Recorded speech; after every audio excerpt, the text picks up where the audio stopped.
বাড়ি থেকে রসুনগুলো সব নিয়ে নিচ্ছি।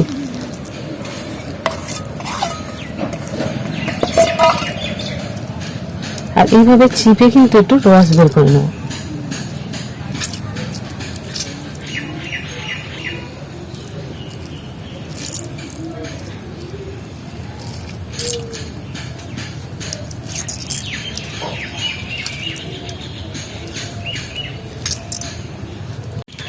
আজকে নিয়ে নিয়েছি রসুন, আর এই রসুন দিয়ে কিন্তু এক জায়গায় একটা রেবড়ি বানাবো। সেটা কিন্তু গুরুত্বপূর্ণ একটা রেবড়ি হবে, আর যেটা কিন্তু আমাদের মুখেতে অনেক সময় বংশ পরম্পরা বলো আর এমনিতেই বলো অনেক সময় তিল হয়ে থাকে বা আঁচিল, মুখে কেন যে কোনো জায়গায় তিল বা আঁচিল যেটা হয়ে থাকে, কিন্তু আমরা অনেক সমস্যায় ভুগি, অনেক ক্ষেত্রে খারাপ লাগে মুখের মধ্যে হলে। আর সেই মুখের মধ্যে তিল বা আঁচিল একদম সম্পূর্ণ একদম মিলিয়ে যাবে সেরকম একটা রেবড়ি বানাবো। প্রথম থেকে শেষ পর্যন্ত দেখো। আর তার জন্য নিয়ে নিচ্ছি 5-6টা মতো রসুন হলেই হয়ে যাবে।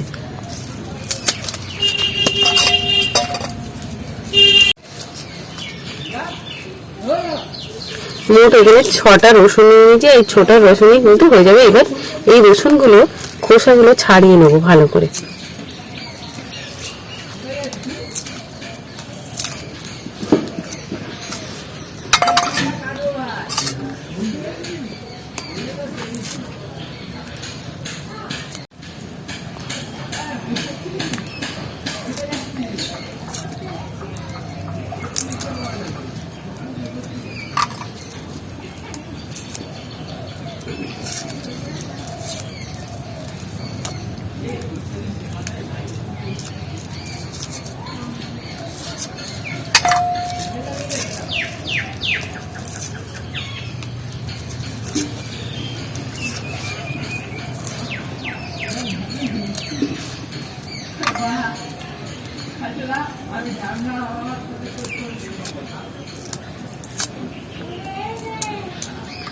মোট 6টা মতো রসুন ছাড়িয়ে নিয়েছি। এবার একটা নোড়া দিয়ে বাটির মধ্যে থেঁতে নেব। এবার রসুনগুলো এই একটা নোড়া নিয়েছি, এইভাবে বাটির মধ্যে কিন্তু থেঁতে নেবো।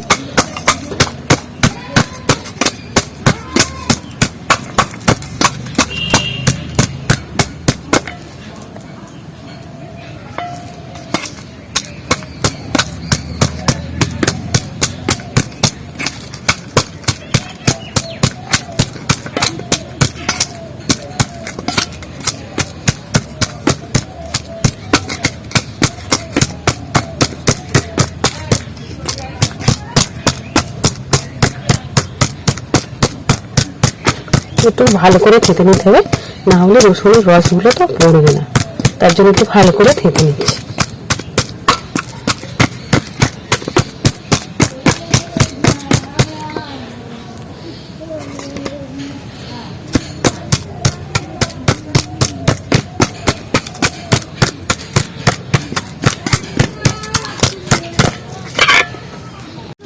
বাড়ি থেকে রসুনগুলো সব নিয়ে নিচ্ছি।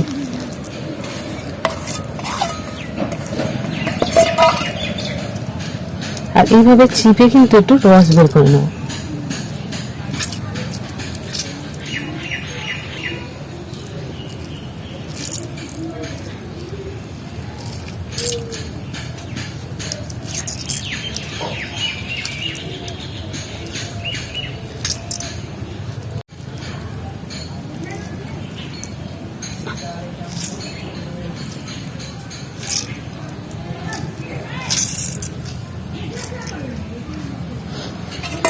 মোট কিন্তু 1 চামচ মতো আমি রসুনের রস বার করে নিয়েছি।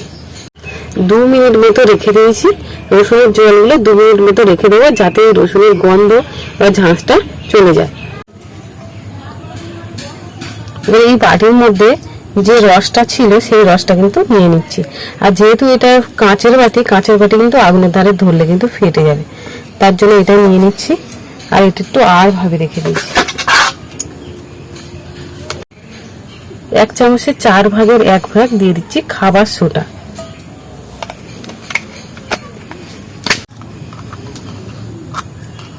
ভাগ দিয়ে দিচ্ছি অ্যালোভেরা জেল।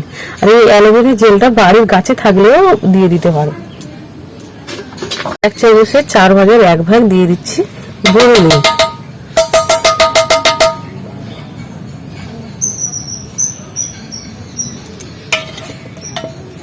আর এটাকে সব কিন্তু ফেটে নেব।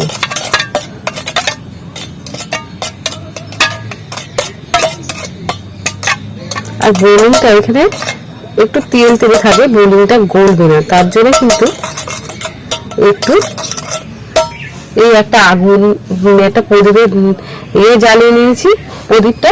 আর আগেকার দিনে কিন্তু এই প্রদীপ জ্বালিয়ে কিন্তু কালি করা হতো, সেই কালিটা কিন্তু ছোটবেলায় সবাই ব্যবহার করতো, বাচ্চাদের পরিয়ে দিত।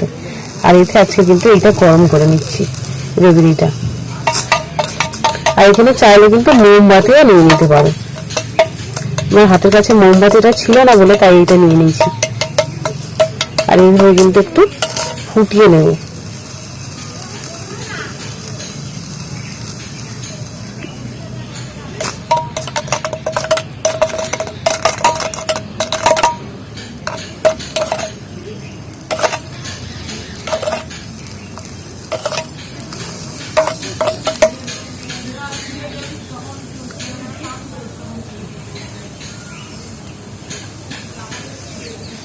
একদম ফুটে নিয়েছি যাতে বোলিংটা একদম এর মতো একসাথে কিন্তু গলে যায়। একদম গলে গেছে। আর নিয়ে নিচ্ছি এই কাঁচের যে বাড়িটা নিয়েছিলাম সেটাই নিয়ে নিচ্ছি ফের।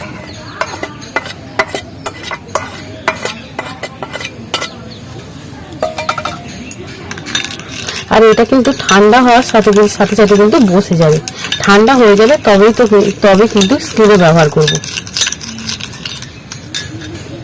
যে রেবড়িটা বানিয়েছি পুরো একদম কিন্তু ঠান্ডা হয়ে গেছে।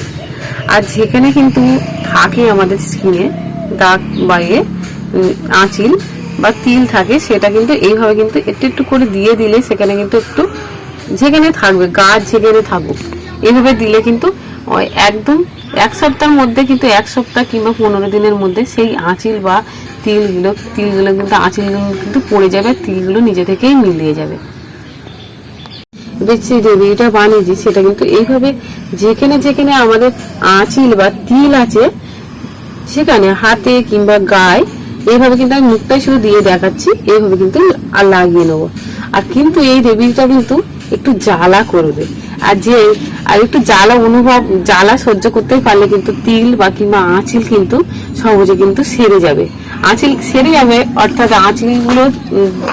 আঁচিলগুলো ঝরে পড়ে যায়, একটু এর মতো হয়। আর তিলগুলো একটু বসা বসা টাইপের হয়, এমনি থেকেই মিলিয়ে যাবে সেটা। আর আমরা অনেক সময় কি করি, রোদ্দুরে বের হয়ে রোদ্দুরে অনেক কাজ টাচ করি দীর্ঘদিন 5-6 বছর ধরে, কিন্তু এই যে স্ট্যান্ড থেকে একটা কালো দাগ থেকেও কিন্তু অনেক সময় ওই তিলটা হয়, যে তিলটা আমাদের মুখের কিন্তু খুব একটা খারাপ লাগে, অনেক তিল ভর্তি হয়ে যায় কুচো কুচো। আর সেগুলো কিন্তু এই রেবড়িটা দিলে কিন্তু একদম মিলিয়ে যাবে।